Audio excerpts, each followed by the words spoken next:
أصيب به من أشاء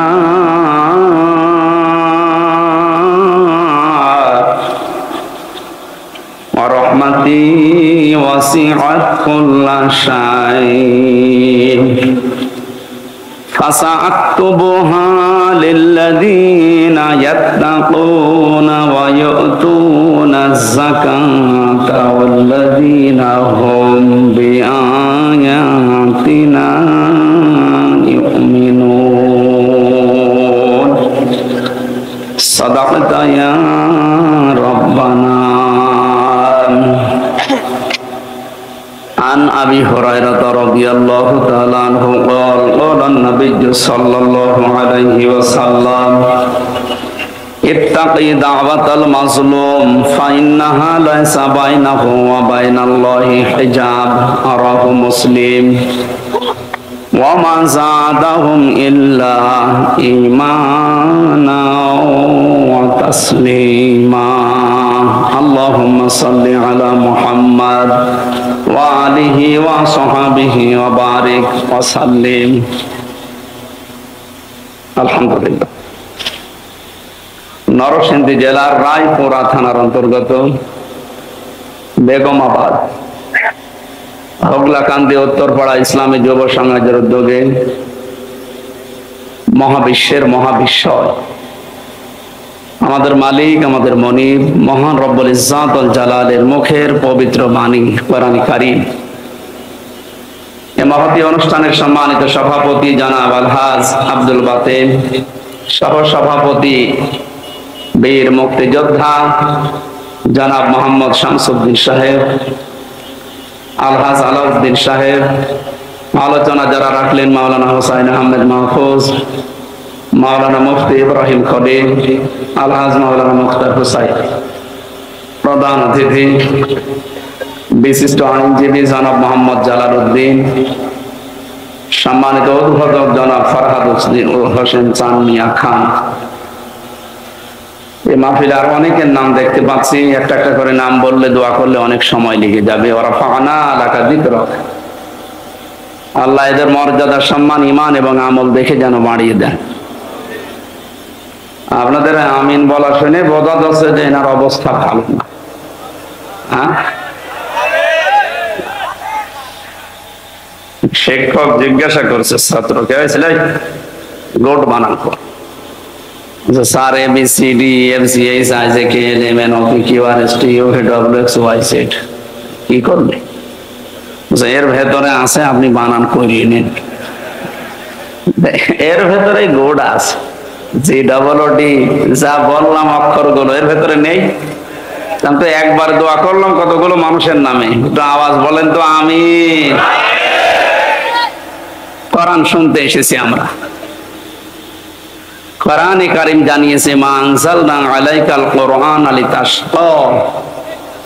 বিশ্ব নবীকে আল্লাহ উদ্দেশ্য করে জানাচ্ছেন, হে নবী, আমি যে কোরআন দিয়েছি এটা আপনি পেয়েছেন মায়ের খাওয়ার জন্য না, লিতাশকার জন্য কোরআন আপনাকে আমি দেইনি যে আপনি না খেয়ে থাকবেন, আপনি বন্যায় শুধু ডুবেই মরবেন, এই জন্য কোরআন দেইনি। কোরআনে কারীম দিয়েছে আপনাকে আমি উপরে তোলার জন্য। লাতার কাবুন না তবাক বানান, তবাক যেখানে আছেন ওই জায়গায় থাকলে হবে না, উপরে ওঠা লাগবে। আর উপরে উঠতে হলে ইসলাম লাগবে। কথা বুঝতেছেন? যত রকমের শোষণ দূষণ আছে সব থেকে মুক্ত হয়ে উপরে উঠতে হলে মাস্ট বি কোরআন ছাড়া উপায় নেই, কোরআন লাগবেই। আমরা যেহেতু উপরে উঠতে চাই, আর সারা বিশ্ব আমাদের দিকে তাকিয়ে আছে। অনেকে বলতো যে আমরা রোল মডেল। কিসের রোল মডেল? আমি 7টা জরিপ পেয়েছি আজকে। রোল মডেল হিসাবে যাদের নাম আমরা দেখতে পেলাম, এগুলোর জন্য রোল মডেল হওয়ার দরকার নেই। বাংলাদেশ পৃথিবীতে আয়না ঘরের জন্য রোল মডেল। একটা কথা হলো, হ্যাঁ, আজকে ব্রিগেডিয়ার আমান আজমি যে কথাগুলো জানিয়েছে লাইভ করে, সংবাদ সম্মেলন করে, আপনার ভেতরে যদি মনুষ্যত্ব থাকে আপনি পাগল হয়ে যাওয়ার কথা যে একটা মানুষকে এত কষ্ট মানুষ দিতে পারে। আমার মনে হয় আয়না ঘরের সাথে যারা জড়িত এই দেশে 18 কোটি মানুষ যদি আপনাকে মাফ করে দেয়, ব্যারিস্টার আরমানের বউ আপনাকে মাফ করবে না। কোথায় পৌঁছিয়েছিলেন আপনার বিবেকের কাছে প্রশ্ন করেন। এগুলো জানার পরেও যদি কোনো মানুষ জালেমের পক্ষে স্ট্যাটাস দেয়, পরে আপনি মানুষ বলেন কোন কায়দায়? আবার অনেককে দেখলাম ভিডিও কলে বলছেন আপা ঘাবড়াবেন না, আপনি ঘাবড়ালে আমরা নরম হয়ে যাই। শয়তান এগুলো শোনে আর চিন্তা করে, আল্লাহ তুমি আমাকে শয়তান বানিয়েছো, এটা আমার চাইতে বড় শয়তান। জালেমের পক্ষে বিপক্ষে কথা কেন বলি? কারণ যারা জালেম এই মানুষগুলোর বিপক্ষে কিয়ামতের দিন আল্লাহ নিজে দাঁড়াবে। শব্দটা শুনতে সহজ মনে হচ্ছে, অনেক ওজন এই শব্দের। আপনার বিবেক থাকলে আপনি ভাবেন, যারা জালেম এদের বিরুদ্ধে হামজা মামলা দেবে না, এদের বিরুদ্ধে মামলা কে দেবে? আল্লাহর মামলার আসামি আপনি। 1628 জন মানুষ এই দেশের দায়িত্বে ছিল, একেবারে টপ টু বটন মেন জায়গায় যারা, এগুলো সবগুলো জালেমের খাতায়। এদের বিরুদ্ধে হামজার মামলা না, এদের বিরুদ্ধে সরাসরি আল্লাহ নিজে মামলা দিয়ে নিজে বাদী হবেন। এটা তো আমি বানালাম নাকি? কোরআনে কারীম জানিয়েছে, ইন্নামাস সাবিলু আলাল্লাযীনা ইয়াযলিমুনান নাস ওয়া ইয়াবগুনা ফিল আরদি বিগাইরিল হক উলাইকা লাহুম আযাবুন আলীম। সূরা শূরা 25 নম্বর পারার 6 নম্বর পৃষ্ঠা 13 নম্বর লাইনের 42 নম্বর আয়াত। এটা তাফসীরে ইবনে কাসিরে আছে, তাফসীরে ফি জিলালিল কোরআনে আছে। এই দুইটা তাফসীরে ঠিক একই কথা লেখা আছে, অন্যগুলোতে একটু বাড়া কমা আছে। আল্লাহ পাক বলেন, অবশ্যই আমি আল্লাহ কেস দেব, মামলা দেব, অভিযোগ দায়ের করব তাদের বিরুদ্ধে, পৃথিবীতে যারা মানুষ হয়ে মানুষের উপরে অত্যাচার জুলুম করেছিল। আল্লাহ ইয়াজলিমুন আল মুসলিমুনা দেননি, যে যারা মুসলমানের উপরে জুলুম করেছে। ইয়াজলিমুনান নাস, হিন্দু কি মানুষ না? কথা বলেন না কেন? খ্রিস্টান মানুষ না? মানুষ পদবাচ্চে যারা বিবেচিত দুনিয়ায়, তাদের উপরে যারা জুলুম করেছেন কারণে অকারণে। আপনি কোরআনের আয়াত থেকে শিক্ষা নিয়ে বিশ্বাস করতে পারেন, আপনার দুনিয়াও শেষ, আখিরাতও শেষ। কারণ জালেমদেরকে ক্ষমা করে দিলেও, জালেমদের জন্য দোয়া করলেও আল্লাহ নিজে জানিয়েছেন যে কবুল হবে না। আল্লাহু লা ইয়াহদিল কওমাজ জালিমিন। ওরা কোরআনে বহু জায়গায় আয়াতটা আমি পেয়েছি। আল্লাহ বলেন, আমি জালেমদেরকে পথ দেখাই না, হেদায়েত দেই না, দেবও না।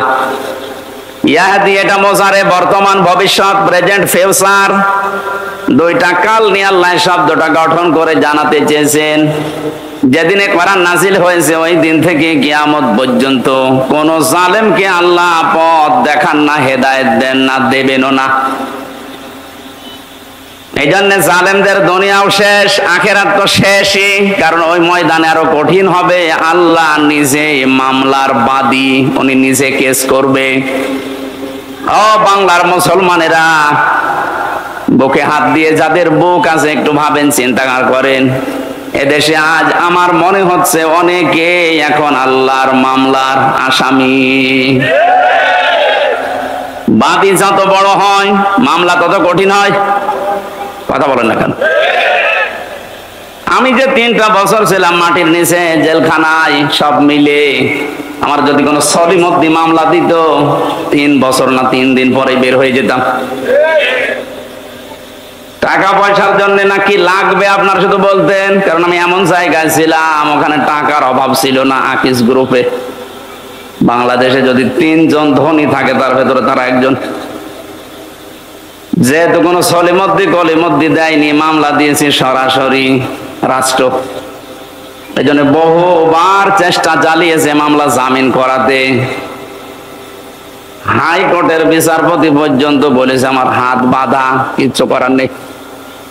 অথচ মামলাটা কি, আমার ওয়াজ শুনে নাকি একজন উদ্বুদ্ধ হয়ে কাঁচি নিয়ে গেছে সংঘাত ভাঙতে। জজ সাহেব পর্যন্ত গতকালকে আমার মামলা সব খারিজ করে দিয়েছে, অথচ এই জজই 3 বছর ট্রাইব্যুনাল চালিয়েছে। আমি কালকে বলতেও গেলাম, স্যার 3টা বছর পর আজকে মামলা আপনি ঢিসমিস করে দিলেন, কাগজ ফেলে দিলেন যে যা কি বিচার করব, এর ভেতরে কোনো মাল ম্যাটারেস নেই, যা। আপনি এতদিন পর্যন্ত এটা দেখেননি। বললে হয়তো বলতো যে হুজুর কি করব, হাত বাঁধা। বিচার ব্যবস্থাটা একটু ইঙ্গিত দিলাম, বাকি জায়গাগুলো যে কত দুর্নীতিগ্রস্ত হয়েছিল তার প্রমাণ এ দেশের সব চাইতে বড় মসজিদের ইমাম পর্যন্ত পালিয়েছে। যে দেশের কেন্দ্রীয় মসজিদের ইমাম পর্যন্ত পালিয়ে যায়, বাকিগুলো আর বলার অবকাশ রাখে কোথায় পৌঁছিয়েছিল।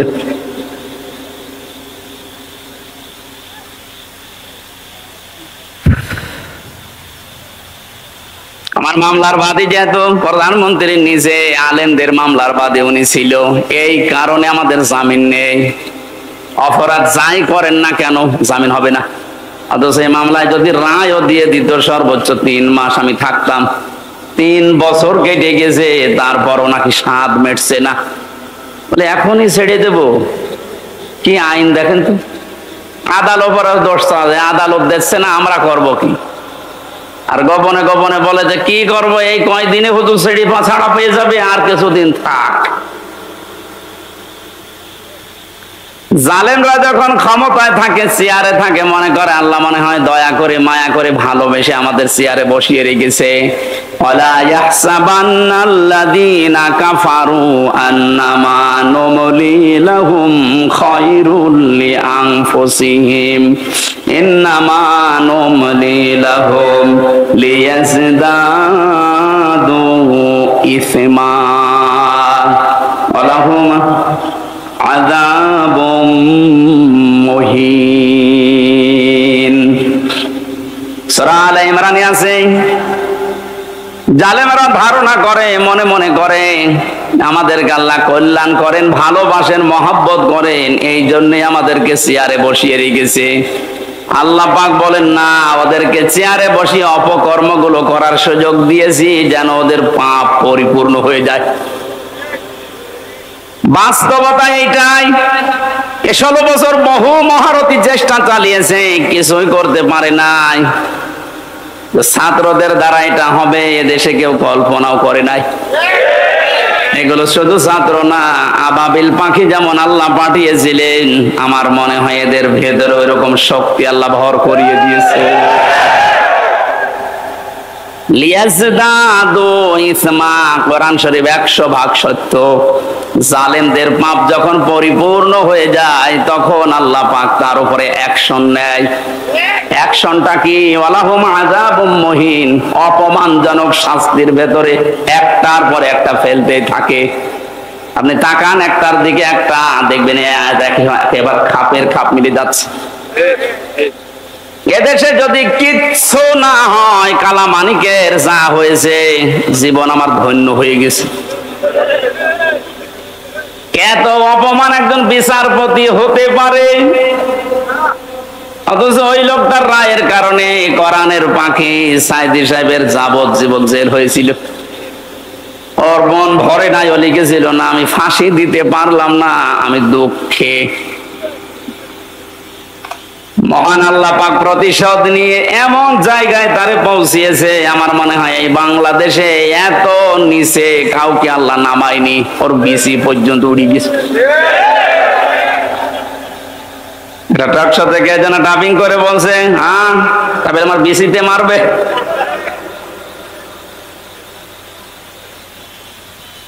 যারা যারা এই জুলুমের সাথে সম্পৃক্ত ছিল, আমি তো অন্যগুলোর কারণে হয়নি, যাদের কারণে হয়েছে এদেরকে যেন ছাড় দেওয়া না হয়। বিশেষ করে কাউন্টার টেররিজম বানিয়ে বাংলাদেশকে বিশ্বের দরবারে জঙ্গি আছে এই দেশে এই ধোয়া তুলে বহু মানুষকে বিনা অপরাধে গুম করে রেখেছিল। এই মনিরুল আসাদুজ্জামান, ডিসি মান্নান, এদেরকে যদি বিচার না করে এভাবে ছেড়ে দেন, কিছুদিন পরে দেখবেন এর পেট থেকে যেটা আসবে ওটা আরো বড় হারামি হবে। এটা আমি বানালাম। হযরত নূহ আলাইহিস সালামে দোয়া করেছিলেন, ক্বালা নূহুর রাব্বি লা তাযার আলাল আরদি মিনাল কাফিরিনা দাজ্জারা ইন্নাকা ইন তাযারহুম ইউদিল্লু ইবাদাকা ওয়া লা ইয়ালিদু ইল্লা ফাজিরান কাফফারা। হযরত নূহ একেবারে অতিষ্ঠ হয়ে শেষ পর্যন্ত বলেছিলেন, মাবুদ, এ কাফেরদের একটা আন্ডা বাচ্চা পর্যন্ত যেন ছাড় না পায়। ওদেরকে তো তুমি শেষ করবে, ওদের বাচ্চারা যেন না থাকে, ওদের আন্ডা বাচ্চা যেটা থাকবে ওর পেট থেকে যারা আসবে পরবর্তীতে ওরাও তোমার বান্দাদেরকে বিপদগামী করবে। এই 16 বছরের রেজাল্ট এইটা, এদের পেট থেকে যেগুলো আসে ওইগুলো ডবল হারামি হয়। গতকালকে আমার সামনে তুলছিল হাজী সেলিমকে, ওই যে ফেরেশতা দেখলাম, শয়তানও অত নিচে নামে নাই, মুখ দিয়ে কথা বের হয় না, নৌকা বলতে গেলে হৌকা বলে ফেলে, অথচ ওর চরিত্র কত খারাপ। কালকে মানুষ এই কোর্টে নেওয়ার সময় অনেকগুলো দেখিয়েছে, এ মুরব্বী মানুষ, শরীর চলে না, প্রতিবন্ধী শুনলাম, অবৈধ মেয়ে লোক ছাড়া ওর রাত কাটে না। নামের আগে দেখেছেন হাজী সেলিম। এর অবস্থায় যদি এই হয় শরীর চলে না, যাদের শরীর অল্প একটু চলে তাদের অবস্থা কত নিচে আপনি কল্পনাও করতে পারবেন না।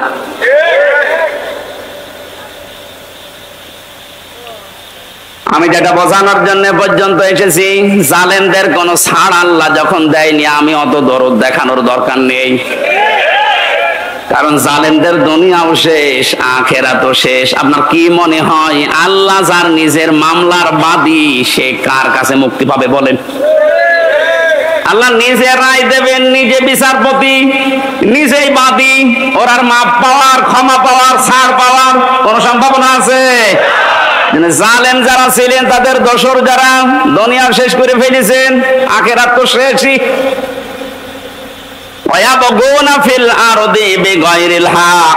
দুই নম্বরে আল্লাহ মামলা দেবে, কেস করবে তাদের বিরুদ্ধে। ভালো করে শুনেন, আল্লাহ নিজে মামলা দেবে, কেস করবে, অভিযোগ দায়ের করবেন।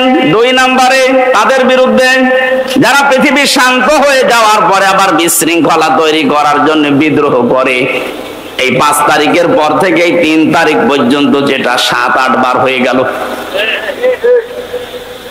সংখ্যালঘু নাম দিয়ে হিন্দুদের দিয়ে চালিয়েছিল, কিন্তু হালে পানি দেয়নি। এক কথা বলেন না কেন? এরপরে আনসারদের দিয়ে, তাও মানেনি। এদেশের জনগণ এবং ছাত্ররা সজাগ ছিল, এজন্য সব বলে দিয়েছে যে আমাদেরকে যেগুলো করাচ্ছে, আপনি করতে গেলেন কেন? দেশটা তো বেশ শান্তই হয়ে যাচ্ছে। এদেশকে উপরে তোলার জন্য কিছু করার দরকার নেই, শুধু এই দরবেশের মতো যারা টাকা পাচার করেছে এই টাকাগুলো নিয়ে আসেন, এমনি দেশ দাঁড়িয়ে যাবে। 36,000 কোটি টাকায় দরবেশের, অথচ পদ্মা সেতু মাত্র 32,000 কোটি টাকা লেগেছে। ও টাকাগুলো আসলে ওরকম সেতু আরেকটা বানানো যাবে। দরবেশের অবস্থা যদি এই হয়, বাকি যেগুলো দরবেশ না, ধরবেশ, তাদের অবস্থা কি বলেন তো? আমি কয়েকদিন আগেও বাইরে কয়েকটা রাষ্ট্র ঘুরে আসলাম, ওদের যে বেগম পাড়া দৃশ্য দেখলে চোখ কপালে উঠে যাবে, কি করেছে কি তারা।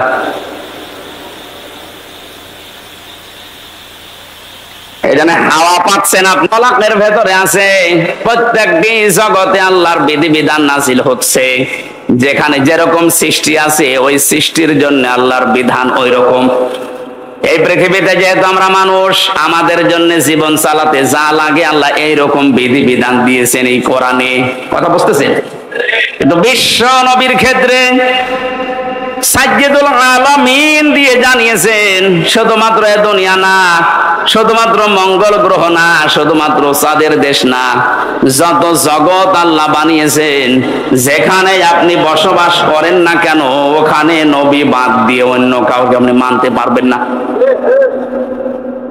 শব্দটা শুনতে যত ছোট মনে হচ্ছে, বিষয়টা অত ছোট না।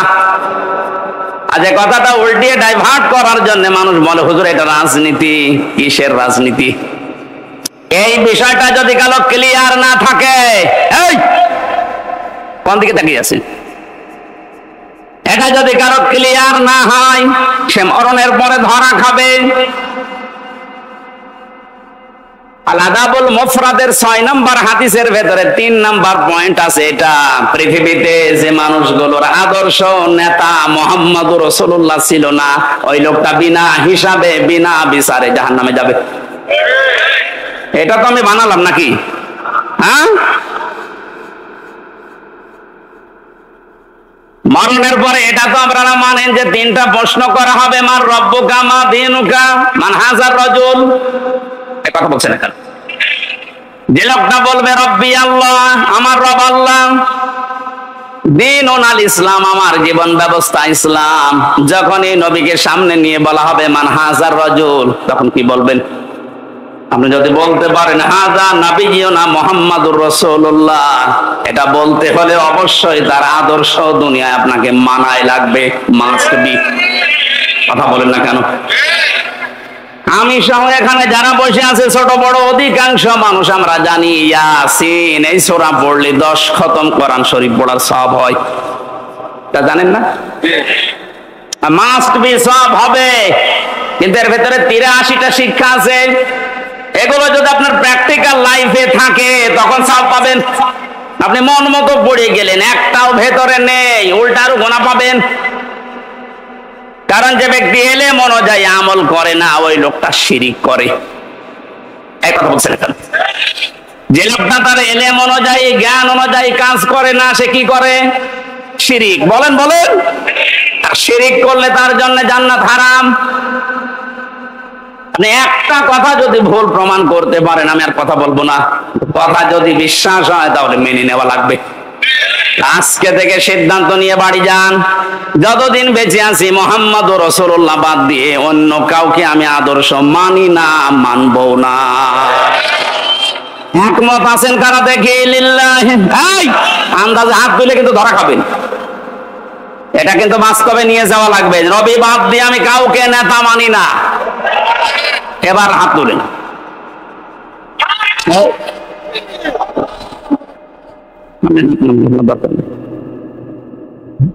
আপনি মানতে পারবেন, আমি জানি। আপনি এতটুকু দিয়েছেন, আমি আপনাকে বাঁচার জন্য বলছি ভাই, আমি খেলা করার জন্য এখানে বসিনি। এটা যদি দুনিয়ার সাথে শুধু শেষ হয়ে যেত, এই যে কোরআন শরীফ আমার সামনে, জীবনও বলতাম না। এর সম্পর্ক রিলেটেড সব আখিরাতের সাথে। কারণ মানুষকে আল্লাহ মরণের পরে যখন বিচার করার জন্য তুলবেন, এক একজনকে তুলবেন আলাদা আলাদা ভাবে তার নিজের সামনে, নাকি 10 লক্ষ একবারে?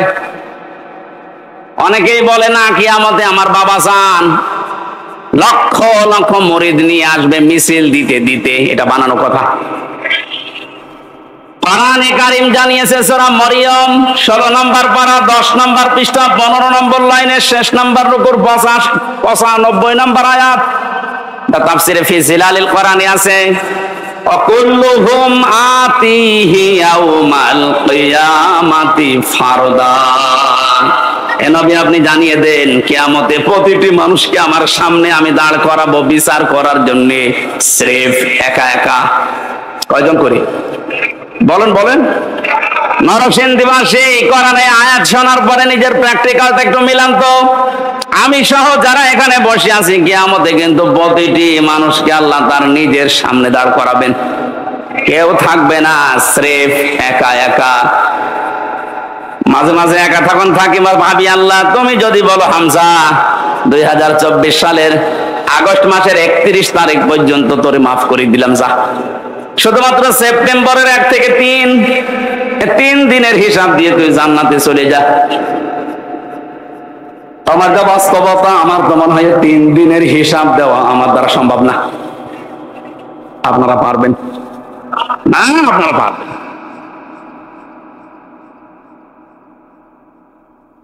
বিচারের যে সিস্টেম গুলো, ধাপ গুলো আমি কোরআনে পেয়েছি, আল্লাহর বিচারে কোনো অবিচার বলতে কিছু নেই, এটা মানেন তো?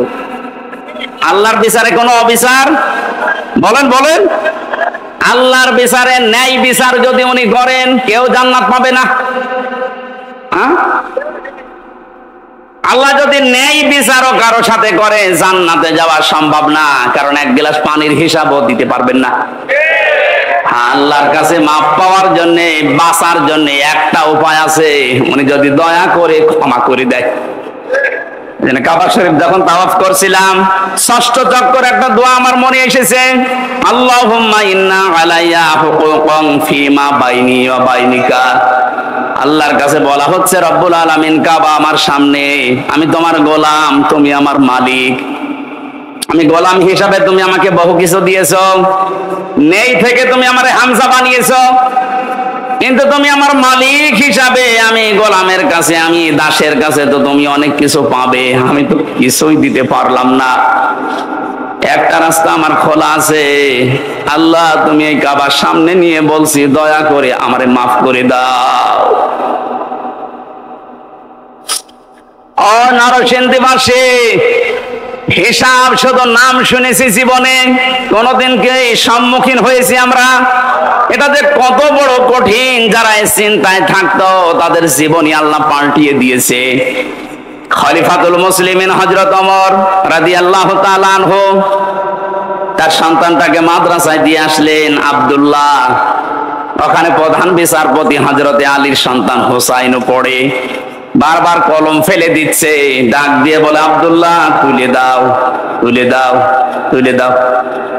তিনবার বলার পর ওনার কাছে রাগ হয়ে বলে, হোসাইন তুমি বারবার কলম ফেলে দাও, আমারে তুলতে বলো, আমি কি তোমার খাদেম, চাকর নাকি? হযরত হোসাইন মুশফসকে বলেই ফেলেছেন যে তুমি শুধু চাকর না, তুমি চাকরের বাচ্চা চাকর। ছোট মানুষ তো বোঝে নাই কথার অর্থ। একবারে বাড়িতে গেছে, তার বাবা কিন্তু দেশের প্রেসিডেন্ট, ডাক দিয়ে বলছে, আব্বা আমি আর মাদ্রাসায় যাব না। কেন? হোসাইন আমারে গালি দিয়েছে, শুধু আমাকে না তোমাকেও ছোট করেছে। চাকরের বাচ্চা চাকর বলেছে, এতগুলো মানুষের সামনে তুমি বিচার করো, নয় মাদ্রাসায় পড়া, আমি যাব না। ঠিক আছে, এখন না, জমার দিন বিচার করব। জমার দিন যখন হাজারো মানুষ সামনে বক্তব্য দেওয়ার সময় তিনি বললেন, সাহাবীরা আমি একটা বিচার করব। হোসাইন এখানে আসো, হ্যাঁ সামনে আসো। ডাক দিয়ে বললেন, তুমি আমার সন্তানটাকে চাকরের বাচ্চা চাকর বলে গালি দিয়েছো, খাদেমের বাচ্চা বলে। হযরত হোসাইন বললেন, হ্যাঁ। কেন বললে? হযরত হোসাইন বলে, খলিফা বুকে হাত দিয়ে বলেন তো, আপনি কি আমার নানার খাদেম ছিলেন না?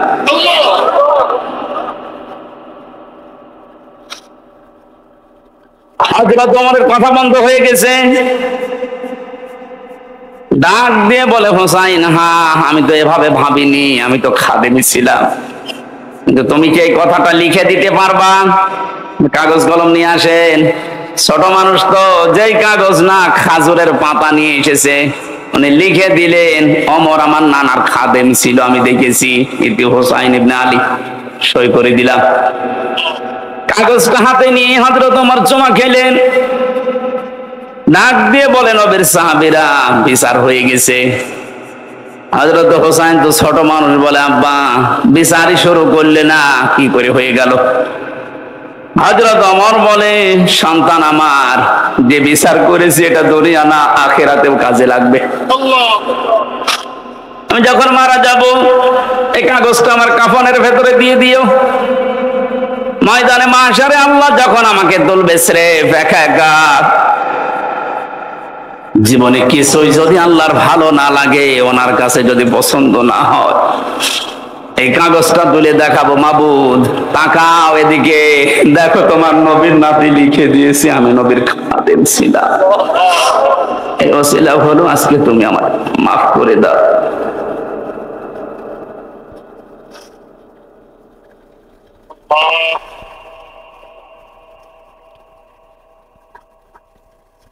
শুধু শুনেছি কিয়ামত, এটা বাস্তবতা এখন অনুধাবন করেননি। এটাতে কত বড় কঠিন বিষয়। বিশ্ব নবী নিজে প্রতিদিন 100 বার করে বলতেন, আল্লাহ তুমি আর চাই করো, আমার হিসাবটা তুমি সহজ করে দিও। আকাশের তারকা দেখতে পান, নবীজি জানিয়েছেন কেউ যদি আকাশের তারকা গণনা করে একদিন হয়তো শেষ করে ফেলবে। কিন্তু হযরত ওমর 26 বছর বয়সে মুসলমান হয়ে কয়েক বছরে যত নেকির কাজের আঞ্জাম দিয়েছে, কিয়ামত পর্যন্ত কেউ যদি হযরত ওমরের নেকি গণনা করে কোনোদিন শেষ হবে না। এ দুনিয়াতে জান্নাতের গ্যারান্টি পেয়েছে জীবিত অবস্থায় 10 জন, তার ভেতরে হযরত ওমর 2 নম্বরে। জান্নাতের দরজাগুলো তাকে ডাকতে থাকবে। এত বড় জায়গায় তিনি আছেন, এত বড় পাওয়ারফুল মানুষ, অথচ কিয়ামতে আল্লাহর সামনে দাঁড়াবে কি নিয়ে, এই নিয়ে চিন্তায় আছে। আমরা কোথায় আছি?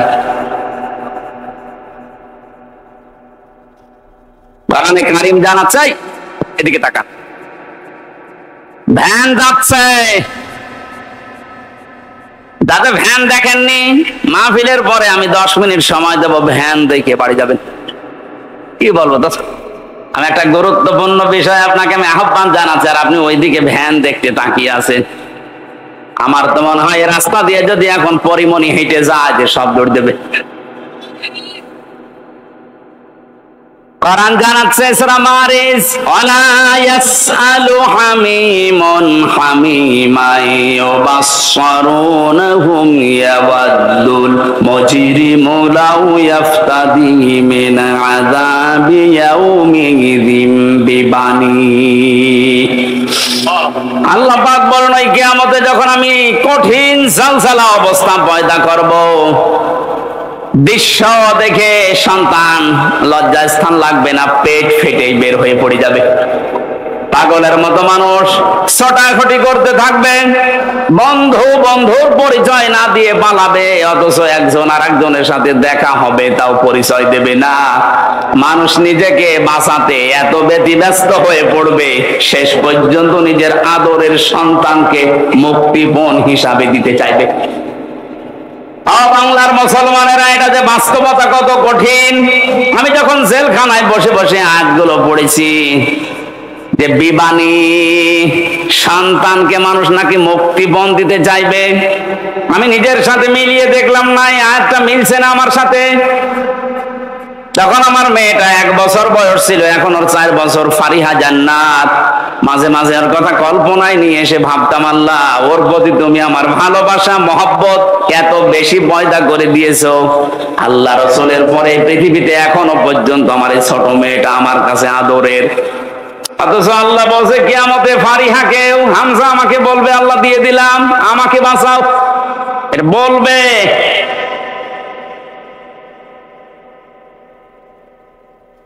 সাহিবাতিহি ওয়া আখিহি ওয়া ফাসিলাতিহি আল্লাতী তুমি। আল্লাহ বলেন শুধু তোর সন্তান না, তোর স্ত্রীকে, তোর ভাইকে, তোর জ্ঞাতি গোষ্ঠী, তোর দলের লোক, তোর বংশের লোক, যারা তোকে আশ্রয় দিত সামাজিক ভাবে, রাজনৈতিক ভাবে, তাদেরকেও বলবি আল্লাহ দিয়ে দিলাম, তুমি আমারে কিছু বলবা না। অমান ফিল আরদি জামিআ, এমনকি দুনিয়ায় যত সম্পদের মালিক ছিল সব দিতে রাজি হয়ে যাবে। এটা আমি কালকে কোর্টে বুঝেছিলাম যে অমান ফিল আরদি জামিআ। কালকে হাজী সেলিম হাউ মাউ করে কাঁদছিল, ও যে কত সম্পদের মালিক আপনারে ব্রেনে ধরবে না। অথচ হাউ মাউ করে কাল আসামির ওই কাঠ গোড়ায় দাঁড়িয়ে কি কান্না, ওর মনে কথা তো বলতে পারে না। আমার মনে হচ্ছে যদি কথা বলতে পারতো সঠিক ভাবে, বলতো বিচারপতি যা লাগে আমার সম্পদের সব নিয়ে যান, আমার এই অপমান থেকে বাঁচান। আল্লাহ ওইটা তুলে ধরেছেন, অমাং ফিল আরদি জামিআ। ও দুনিয়ার যত স্থাবর অস্থাবর সম্পদের মালিক ছিল বলবে আল্লাহ সব দিয়ে দিলাম, সুম্মা ইউজি, এরপর আমাকে বাঁচান। আল্লাহ সাফ জবাব দিচ্ছেন আয়াতের পরে, কাল্লা ইন্নাহা লাযা, কখনোই না, একটাও নেওয়া হবে না, তোরে আমি লাজাই দেব।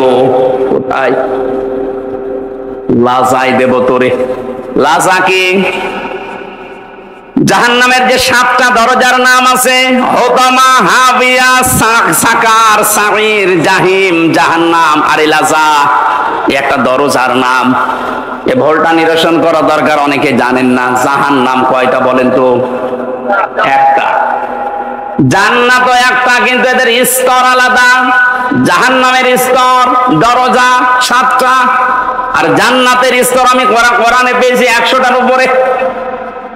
প্রশ্ন আসতে পারে সেই 1 থেকে পড়ছি যে জান্নাত 8টা, জাহান্নাম 7টা। না, কোরআনে কারীম জানিয়েছে লাহা সাবাতু আবওয়াব লিকুল্লি বাবিম মিনহুম জুজউম মাকসুম।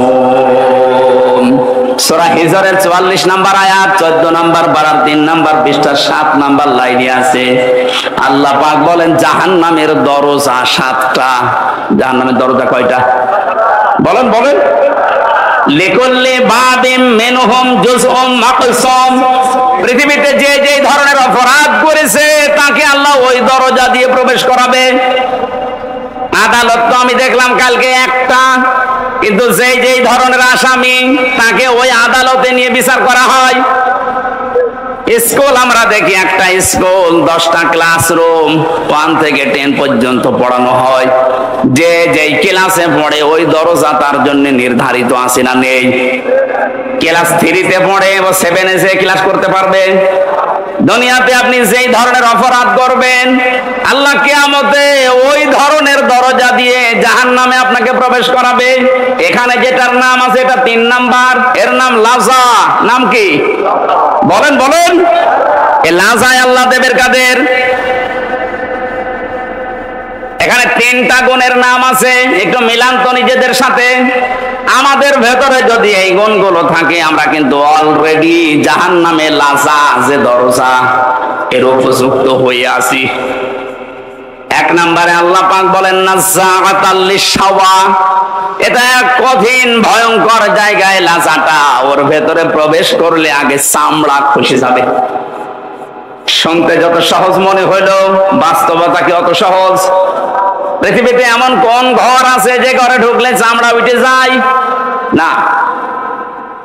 মাটির নিচে যেই কয়েকদিনই ছিলাম ওরা প্রতিদিন মাঝে মাঝে আসতো আমারে, বলতো হুজুর আমরা এই যে এইগুলো দিয়ে নখ তুলি আর এগুলো দিয়ে চোখ তুলি।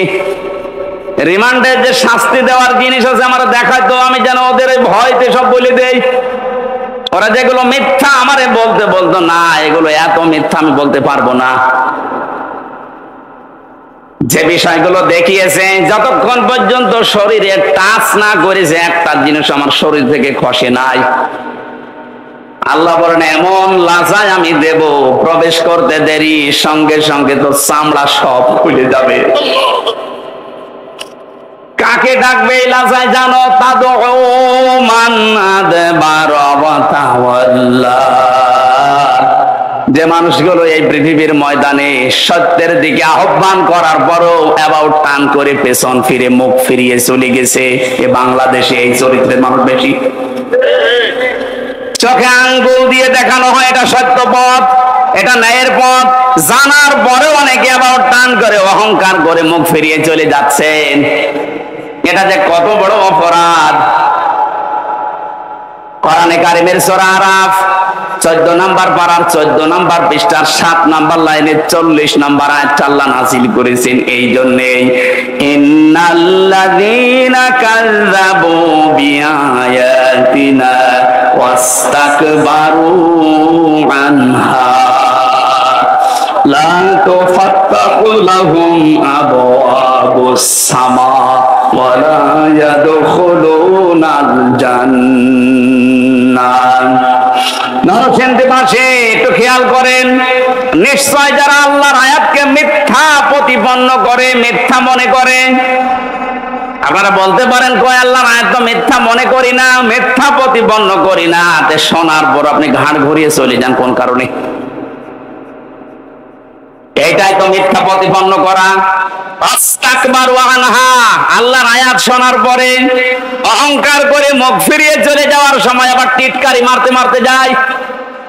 এদেশে নেই? কথা বলেন না কেন? আছে। আপনি এখনই চার দোকানে যান, দেখেন কি গীবত হচ্ছে ওখানে। আল্লাহ পাক বলেন অস্তাকবারু আনহা, শুধু চলে গেলে তো হয় না, অহংকার করে যাওয়ার সময় মুখ ফিরিয়ে চলে যাচ্ছে। ওয়ালা ইয়াদখুলুনাল জান্নাহ, এই মানুষগুলোর জন্য আমি আল্লাহ জান্নাত বরাদ্দ করি নাই। ইয়াদখুলুনা মুজারে বর্তমান, ভবিষ্যৎ, প্রেজেন্ট, ফিউচার। এদের জন্য এখন এরা মারা গেলে জান্নাতে যাচ্ছে না, ভবিষ্যতেও যাবে না। আকাশের কোনো দরজা এদের জন্য খোলা নেই। আবওয়াব, বাবের বহুবচন আবওয়াব, একটা দরজাও খোলা থাকবে না, সব বন্ধ আপনার জন্য। কতদিন পর্যন্ত আপনি জান্নাতে যেতে পারবেন না?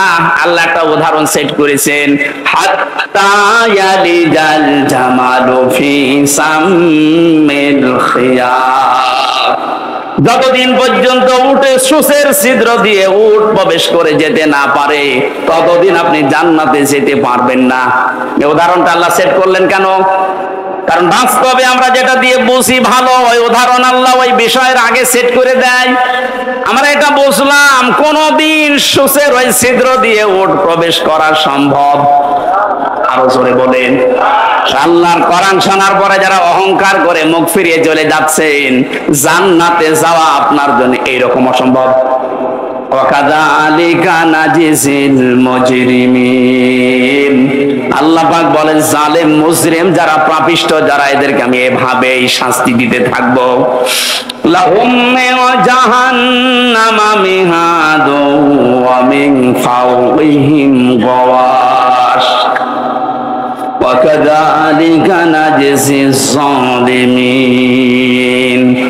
এই মানুষগুলোকে যখন কবরে রাখা হবে, সঙ্গে সঙ্গে আমি আল্লাহ জাহান্নামের চাদর ওর গায়ে পরিয়ে দেব, বিছানা বিছিয়ে দেব জাহান্নামের আগুনের বিছানা। আজ এই সমস্ত জালেম গুলো আল্লাহর আয়াত অস্বীকারী, অহংকার করে মুখ ফিরিয়ে চলে যায় যারা, এরা মারা যাওয়ার পরে দেখি ওপরেই ফুলের স্তূপ পড়ে যায়। ওপরে আপনি ফুল যতই দেন, নিচে আল্লাহ আগুন লাগিয়ে দেবে। এই জন্য আমাদের সাবধান, আমরা যেন এই দুইটা আচরণ না করি। কোরআন শোনার পরে আবার টান করে চলে যাওয়া, অহংকার করা। 3 নম্বরে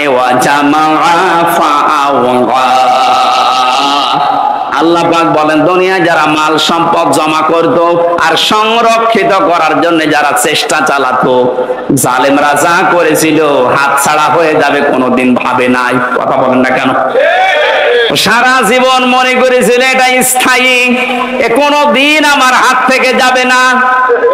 দুনিয়ার জীবনটা এরকম, আপনি কোনো কিছু স্থায়ী ভাবে রাখতে পারবেন না। আর পৃথিবীর নিয়মটা আল্লাহ এমন ভাবে বানিয়েছেন, কোন জিনিস যদি এক জায়গায় রাখেন দেখবেন নষ্ট হয়ে যাচ্ছে। লোহা যদি এক জায়গায় রাখেন, ব্যবহার না করেন, ঠিক থাকবে না জং ধরবে? এই কথা বলেন না কেন? আপনি পৃথিবীর সব জিনিস মিলাবেন, পানি যদি আপনি এক জায়গায় বেঁধে রাখেন, ঠিক থাকবে না নষ্ট হয়ে যাবে?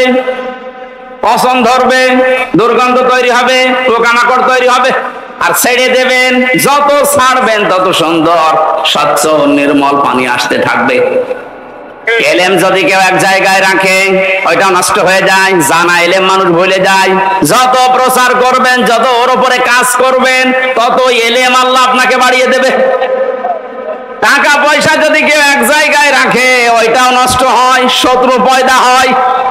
যত ছাড়বেন ওই জায়গা আল্লাহ পূরণ করার জন্য উপর থেকে পাঠাতেই থাকবে, এইটাই নিয়ম। ক্ষমতাও তো আল্লাহ ওইভাবেই দিয়েছিলেন। আর আপনি ওইটাকে পেয়ে ইহসাবু আন্না মালাহু আখলাদা, মনে করেছিলেন এই ক্ষমতা মনে হয় চিরস্থায়ী, আর কোনোদিন ছাড়া লাগবে না, থাকে না, রাখলেও নষ্ট হয়ে যায়। ক্ষমতাও এক জায়গায় রেখেছিলেন, এমন ভাবে নষ্ট হয়েছে এখন নামও করতে পারছেন না। কিন্তু যদি মাঝে মাঝে পাল্টাতো তাহলে এত গরম হতো না। এজন্য সম্পদ যারা জমা করছেন এর হক আদায় করছেন না। আজকের তেলাওয়াত কি আয়াতে ওই 3টা পয়েন্টের উপরে আল্লাহ আলোচনা করছেন। আপনাদের কষ্ট হয়ে যাচ্ছে? আমি ইয়াসিন শব্দটা দিয়ে পর্যন্ত এক কায়দায় এসেছিলাম যে কিয়ামতে আল্লাহ প্রথম বিচারে ডাকবেন আপনাকে একা একা, দ্বিতীয় বিচারের সিস্টেমে আল্লাহ একা আর ডাকবেন না। ইয়াউমা নাদউ কুল্লা উনাসিম বিইমামিহিম। রব্বুল আলামিন বলেন কিয়ামতে দ্বিতীয় বিচারের সিস্টেমে ধাপে প্রতিটি মানুষকে আমি আল্লাহ ডাক দেব তার নেতার সাথে। এই একটু বসেন, এই বিষয়টা আগে ক্লিয়ার করি। কিয়ামতের প্রথম বিচারে আল্লাহ ডাকছেন আপনাকে একা ধাপে ধাপে, দ্বিতীয় ধাপে আপনাকে আর একা ডাকবে না, এবার ডাকবে আপনার নেতার সাথে। কার সাথে বলেন বলেন? আগে নেতা, এরপরে কর্মী। এ তথ্যটা সূরা বনী ইসরাইলের 72 নম্বর আয়াতের প্রথম অংশে আছে। প্রথমে আপনাকে আল্লাহ ডাকবে না, এবার ডাক দেবে আপনার নেতাকে, এরপরে আপনাকে। অবিবেকবান মানুষেরা নিজের কাছে এবার প্রশ্ন করেন তো, আপনি যারা আদর্শ মেনে চলেন, যাকে নেতা বলে মানেন, ওকে যদি আল্লাহ কিয়ামতে আগে ডাকে এরপরে আপনাকে, আপনার কি মনে হয় যে আল্লাহ ওর সিরত ওর চরিত্র ওইটা দেখে আপনাকে মাফ করে দেবে? হ্যাঁ, এখনই বলছেন না, আপনি তো ধরা খাবেন।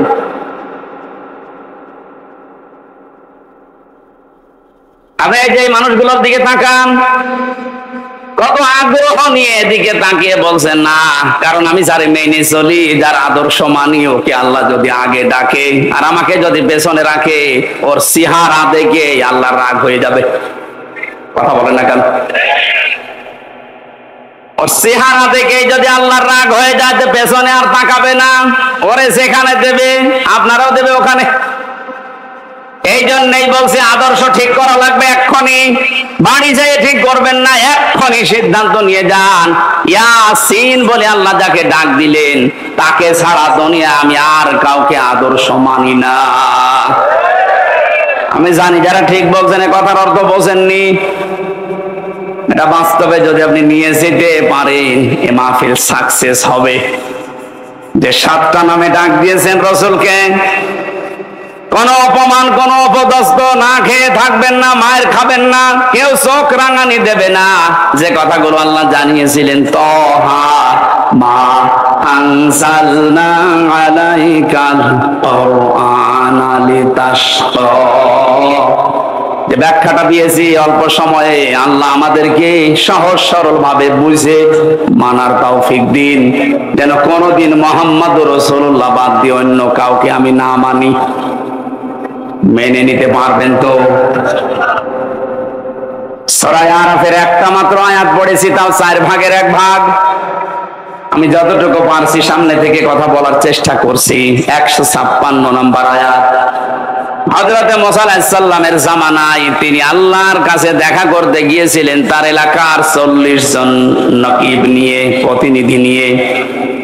ওখানে ঘুরে আসার পরে বিশাল ঘটনা তাফসিরে আছে, আমি শিক্ষার জন্য 3টা বিষয় বেছে নিয়েছি। আল্লাহ রাব্বুল আলামিনকে তিনি বললেন, অকতুব লানা ফি হাদিহিদ দুনিয়া হাসানা ওয়া ফিল আখিরাতি ইন্না হুদনা ইলাইক।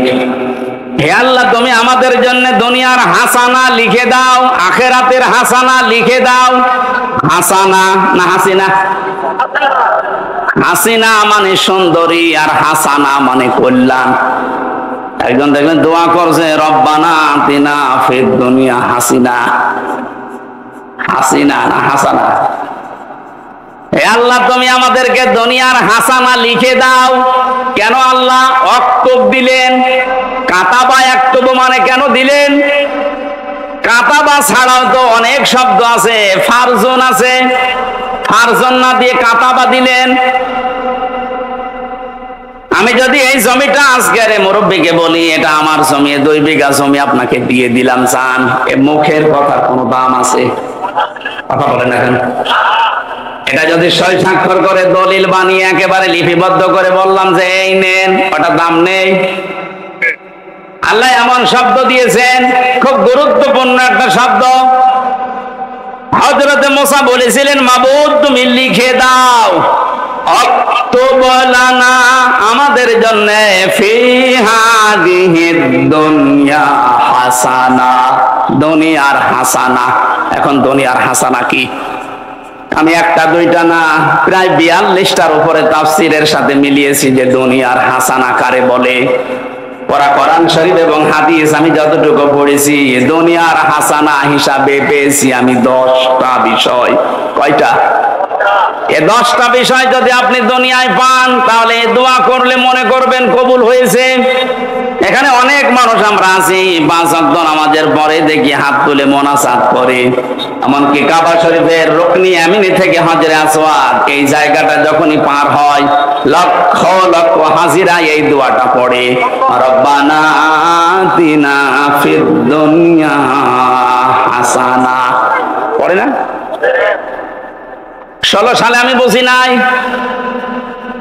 18 সালে বুঝি নাই, এই যে 24 সালে জেলখানা থেকে বের হওয়ার পরে গিয়েছিলাম, এবার আমি বুঝেছি যে এর ভেতরে কি আছে। এত মানুষ কেন এই দোয়া করছে, আল্লাহ দুনিয়ায় হাসানা, কল্যাণ, স্বস্তি, শান্তি, নিরাপত্তা। 99টা অর্থ আছে হাসানার। তাফসীরের ভেতর থেকে সামারাইজ করে করে আমি 10টা এনেছি। হযরত ইবনে মাসউদ থেকে হাদিসটা বর্ণিত, তিনি বলেন কেউ যদি এই রব্বানা আতিনা ফিদ দুনিয়া হাসানা, হে আল্লাহ দুনিয়ায় হাসানা দাও, আর এই দোয়া যদি আল্লাহ কবুল করে থাকেন, দুনিয়ার জীবনে আল্লাহ তাকে 10টা জিনিস দান করবেন। জোরে বলেন সুবহানাল্লাহ। 1 নম্বরে দুনিয়ার হাসানা হচ্ছে, আপনি যদি কারো সাথে কথাবার্তা বলেন, আপনি যে ধর্মের লোক হন, যদি কথাবার্তা বলেন, আপনার কথা হবে মার্জিত, নরম। এই বিষয়টা অনেকের ভেতরেই নেই। বিশ্ব নবীকে আল্লাহ জানিয়েছিলেন, ফাবিমা রাহমাতিম মিনাল্লাহি লিনতা লাহুম ওয়ালাউ কুনতা ফাজ্জান গালিজাল কলবি লান ফাদ্দু মিন হাওলিকা। হে নবী, আপনার হৃদয় যদি কঠোর হয়ে যেত, তাহলে মানুষজন আপনার কাছে ভিড়তো না। আমি দয়া করে আপনার হৃদয়কে কোমল বানিয়ে দিয়েছি, নরম বানিয়ে দিয়েছি। এই জন্যই তো মানুষ আপনার কাছে আসলে আর যেতে চায় না। অবাস্তবতা, বহু মানুষকে উপরে উপরে আমরা দেখতে পাচ্ছি, কত বড় বড় জায়গায় বসে আছে, কিন্তু হাসানা পায়নি। তাদের আচরণ, তাদের কথাবার্তা, তাদের ব্যবহার, তাদের অ্যাক্টিভিটিস গুলো দেখলে শয়তান পর্যন্ত হাসে। যে যত বড় চেয়ারে থাকবে, তার আচরণ, তার কথাবার্তা, তার অ্যাক্টিভিটিস গুলো তত নরম হওয়া লাগবে, তাহলে এই দোয়া তার জন্য কবুল হবে। কত অফিসে দেখতে পাই আমরা, কর্মচারী যারা আছে, সহকারী যারা আছে, 8 ঘন্টা ডিউটি, 10 ঘন্টা পার হয়ে যাচ্ছে, বাড়ি যাওয়ার কথা মনে হয় না। অথচ এমনও অফিসার আছে, 8 ঘন্টা ডিউটি, এই কর্মচারীরা মনে হয় যে জাহান্নামে আছে। কথা বলছেন এখানে। এই যে দোকানদার, এ দোকানে কর্মচারী আছে, 8 ঘন্টা ওর ডিউটি, মালিক এমন ভাবে গালিগালাজ করে, ব্যবহার করে, ও মনে মনে ভাবে আল্লাহ 8টা ঘন্টা পার হবে কখন। আমি এমনও মানুষ পেয়েছি, ঝিনাইদহ জেলার ডিসি পেয়েছিলাম, এসপি পেয়েছিলাম, ইওনো পেয়েছিলাম। ব্যবহার এত সুন্দর, এত মার্জিত, ওর কাছে 8টা ঘন্টা মানুষের গেটে যাওয়ার পরে বের হয়ে বলো, হুজুর স্যারের ব্যবহার এত সুন্দর, 8 ঘন্টা কখন কেটে যায় টের তো পাই না। মনে হয় 10-12 ঘন্টা ডিউটি করলে আমাদের ভেতরে কোনো ক্লান্তি আসে না। জেলখানায় আমরা যারা ছিলাম 3টা বছরের মাঝে, জামাতে ইসলামী বাংলাদেশের শ্রদ্ধাভাজন আমির ডাক্তার শফিকুর রহমান, এই লোকটাকে বাইরে থেকে যে যাই মনে করো, অনেকে মনে করে বাংলা শিক্ষিত মানুষ কি আর কি, আপনি মিশেছেন কোনদিন? আমি প্রথমে তার সাথে ছিলাম 4 দিন। মানুষ যে এত নরম হতে পারে, অথচ উনি তো আমার মতো হামজা না, সারা দেশের জামাত ইসলামের মতো এত বড় সংগঠনের আমির। তার যে ব্যবহার, তার কোমল যে এত হৃদয়, এত নরম, আমি হাত তুলে বসে আছি, আমার কোনো কান্নার ভাব নেই। অথচ লোকটা হাত তুলতে দেরি হতো, চোখে পানি আসতে দেরি হতো না। মানুষের ব্যবহার এত নরম হতে পারে, মাঝে মাঝে মনে করতাম আল্লাহ জান্নাতি মানুষ যদি আমার মনে হয় কাউকে দেখতে, এই লোকটার দিকে তাকালে আমার মনে হয় এটা জান্নাতি মানুষ। আমি কোরআনের হাফেজ, আমি তাহাজ্জুদের 12 রাকাতে মাত্র 1.5 ঘন্টা 2 ঘন্টায় আমার শেষ হয়ে যেত, অথচ একটা জেনারেল শিক্ষিত একটা ডাক্তার সারা দিন উনি কোর্ট কাছারি করে এসে হাজিরা দিতে হতো, সেই কেন্দ্রীয় কারাগার থেকে কাশিমপুর থেকে আসতো সদরঘাটে। সারা দিন এই গাড়িতে গাড়ি, ওর ভেতরে থাকলে এমনি মানুষ সিদ্ধ হয়ে যায়। সিট হচ্ছে টিনের সিট, আর যেভাবে ধাক্কা লাগে 4-5 ঘন্টা যাওয়া আসা করতে প্রায় 6-7 ঘন্টা সময় চলে যায়। শরীর তো ক্লান্ত হয়ে বসলেই ঘুম লেগে যাওয়ার কথা। আমার মতো যুবক মানুষ কোর্টে হাজিরা দিতে গেলেই পড়ে যেতাম। আর এই রকম ধরনের 70 বছর, প্রায় ওনার বয়স 65 থেকে 70 বছর, এই মুরব্বী মানুষটা এত কষ্ট স্বীকার করে এসে, তাও আমার তো 2টা মামলা, আর ওনার মামলা কত উনি নিজেও জানে না। এতগুলো মামলা মাথার উপরে নিয়ে হাজিরা দিয়ে, ওনার ছেলে জেলে, বউ অসুস্থ হয়ে হাসপাতালে, ওনার নিজের দলের লোকগুলো সব পালিয়ে বেড়াচ্ছে, কেউ জেলখানায় ভর্তি হয়ে আছে। এরকম কঠিন পরিস্থিতিতে কোনো আলোর সন্ধান নেই। সপ্তাহে 4-5 দিন করে এত দূর থেকে হাজিরা দিয়ে দিয়ে এসে রাতের বেলা 8টা 9টা 10টার সময় যখন ঢুকতো, বললাম তার খাবার খাবেন না? খাবার ভাত খাইতো না, তরকারি ওই সবজি, তাও জেলখানার যে সবজি। খাবার পরে কিছুক্ষণ জিকির করা, দরুদ শরীফ পড়ে 2-1 ঘন্টা ঘুমানোর পরে তাহাজ্জুদের নামাজে দাঁড়িয়ে যতটুকু মুখস্থ আছে পড়তো। আর এই যে সেজদা, আমার 12 রাকাত নামাজ শেষ হয়ে যাচ্ছে, ওনার এক সেজদায় 1.5 ঘন্টা 2 ঘন্টা কেটে যাচ্ছে। মানুষের ভেতরে ইখলাস না আসলে, তার ভেতরে ভালোবাসা মানুষের এমনি জন্ম নেয়।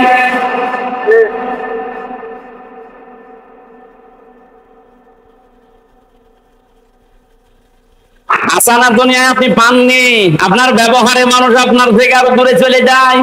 কোরআনে কারীম জানাচ্ছে, ওয়াকুলু লিন-নাসি হুসনা। হে নবী, মানুষের সাথে যখন কথা বলবেন হাসি মুখে কথা বলবেন, তাহলে একটা সাদগা দেওয়ার সওয়াব হবে। আল্লাহকে এখানে জানিয়েছে যে মুসলমানদের সাথে যখন কথা বলবেন হাসি মুখে বলবেন। লিন-নাসি লিল মুসলিমিনা দেয়নি। আমরা যারা দুনিয়ার হাসানা কামনা করি, খালি দোয়া করি আল্লাহ দুনিয়ায় হাসানা দাও, দুনিয়ায় হাসানা দাও, 1 নাম্বারটা তো এখনো পর্যন্ত পেলাম না। আমার ব্যবহারটা নম্র হওয়া লাগবে, আমার ব্যবহারটা নরম হওয়া লাগবে। তাহলে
একটা সাবান মানুষ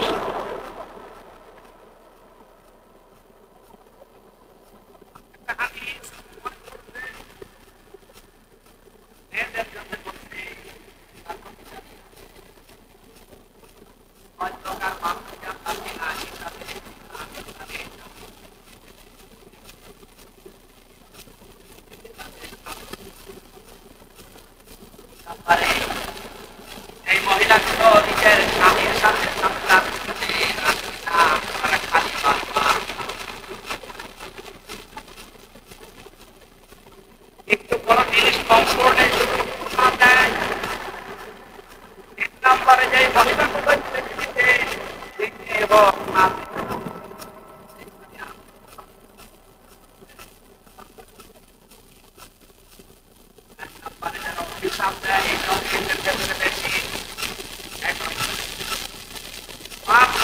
যারা ঝগড়া বাঁধতে গালি দেয় জেলা থেকে যারা বিক্রেতা বিক্রি করে ওই লোকটা এক বাড়ির পাশে দাঁড়িয়ে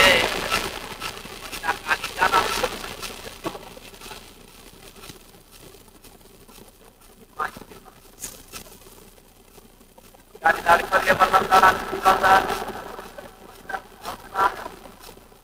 এমন যাচ্ছে আমরা তো 1 মিনিটে 25 টাকা দিতে। এরা যারা এসেছেন যত লাখ হোক কাজ নিয়ে আসবেন না বলছে, কারণ মোনাফিকরা তাদের দায়িত্ব পরিচিত কথা বলতে বিজ্ঞাপনে ওয়াদা করতে খেলাফ করে আমানত রাখতে গিয়ে ফেলে। গালিদের কারা হাত করেন তো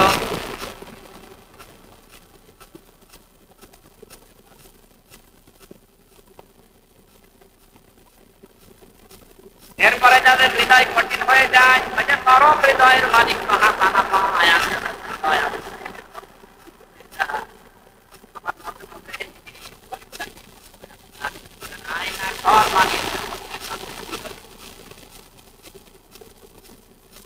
একটা লোককে আপনি 1-2 ঘন্টা 5 ঘন্টায় 1 দিতে পারতেন, 8 বছর 10 বছর রেখে দিয়েছে দুনিয়ার স্থানে ওনার লোকে যে গেছে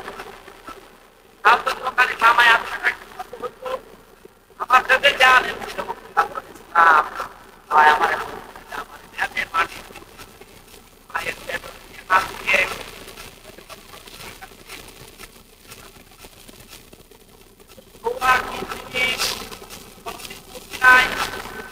মাঝে মাঝে ভাবতাম আমাকে শান্তি দেয়নি। বাস্তবতা কোথায় গিয়ে ঠেকেছে দেখেন। এমনিতে যদি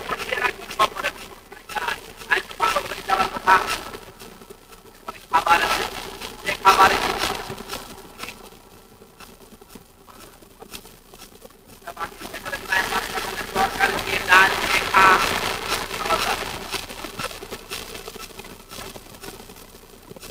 এইভাবে বা পায়ের ভেতর দিয়ে হাত দিয়ে যদি আপনি এখানে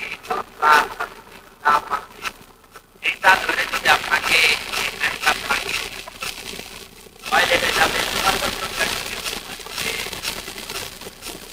এভাবে যদি আপনি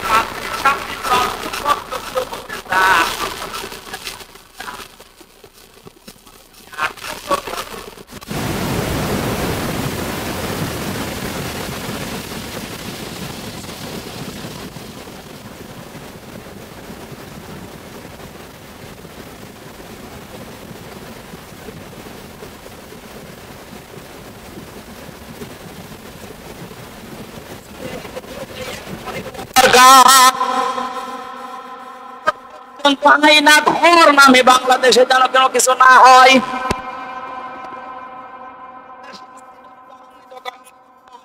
পরবর্তীতে কোন জালেম যদি আবার দেশে আসে ওরাও কিন্তু আবার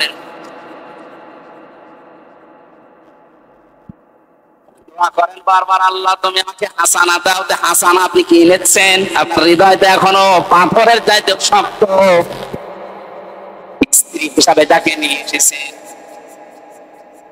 জিনিস দেখার জন্য নবীজি বলেছিলেন, বংশ দেখবা, চেহারা দেখবা, সম্পদ দেখবা, আর দিনদারি দেখবা। উপরের তিনটা যদি নাও পাওয়া যায়, যদি দেখো তো দিনদার পরিবারের মেয়ে নিয়ে আসবা, সংসারে শান্তি পাবা। গার্জিয়ানরা এটা চাই না, যারা বিয়ে করি আমরা তারা চাই না। এই জন্য দুনিয়ার হাসানা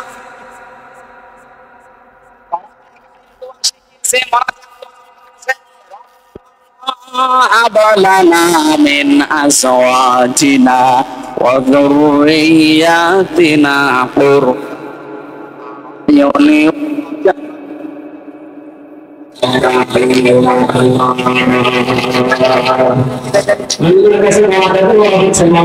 আমাদেরকে এই দুনিয়ায় এমন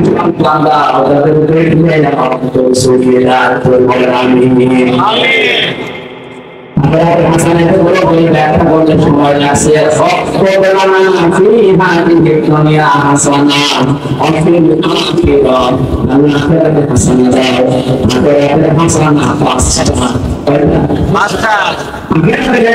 হাসানা হচ্ছে মরণ যেন ভালো হয়, ভালো মরণ হয়, যেটা গলায় তৈরি হয়, যেটা নিষ্ঠেয় হয়।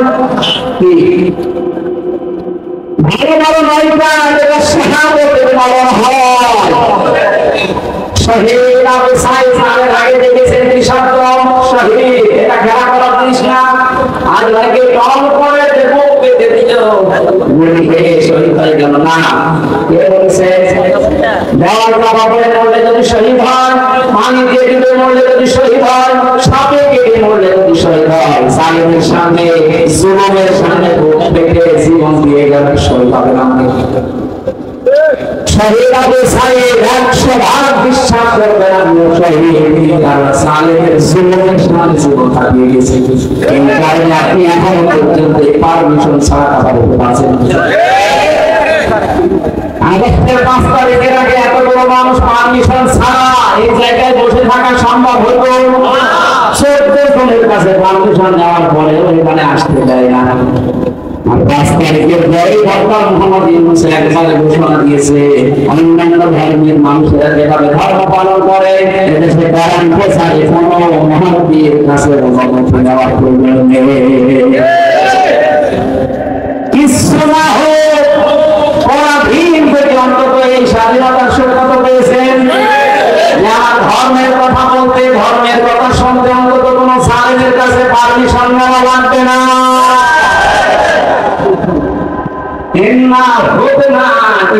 আমরা আল্লাহর দিকে ফিরে যাব। একটা সময় লেগে যাচ্ছে।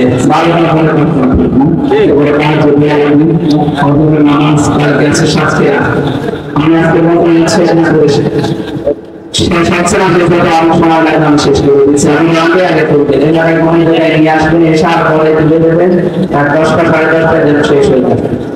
মালয়েশিয়া থেকে রহমান আনসারী ভাই আমাদের মালবার বলছিলেন, শরীরকে ঠিক রাখা লাগবে, সর্বোচ্চ 1-1.5 ঘন্টার বেশি কথা বলা যাবে না। 9:30 থেকে 10টায় যেন অনুষ্ঠান শেষ হয়ে যাবে।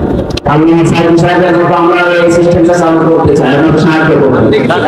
আগামীতে নিয়ে আসলে এসার পরে সর্বোচ্চ তুলে দেবে। অন্তত বক্তা আশা করছে না, যদি রাখেন ওদের দেখলেই পারবো।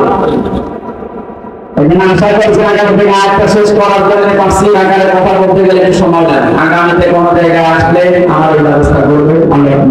আল্লাহুম্মা আমিন। লা ইলাহা ইল্লা আনতা সুবহানাকা ইন্নী কুনতু মিনাজ জালিমিন।